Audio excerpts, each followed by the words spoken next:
लाज वाटायला पाहिजे. कसं बोलायचं, काय बोलायचं, कधी बोलायचं, हे लोक सगळे सैनिक संपूर्ण आयुष्याची आहुती देतात आणि संसार सोडतात. त्यांच्या बायकांना पण माहित नाही की तो परत येईल का नाही, ते संरक्षण करतात. यांच्याबद्दल असं बोलणं अशोभनीय.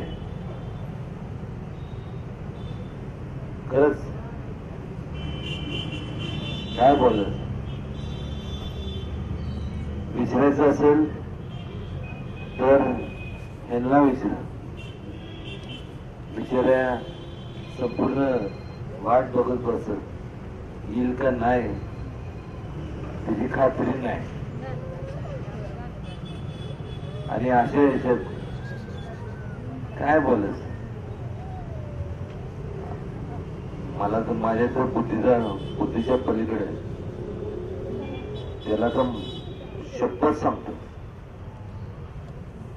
आमदार असू दे, चुकून मुरून आता आलाय एवढं, त्याला ठोकणार म्हणजे ठोकणार.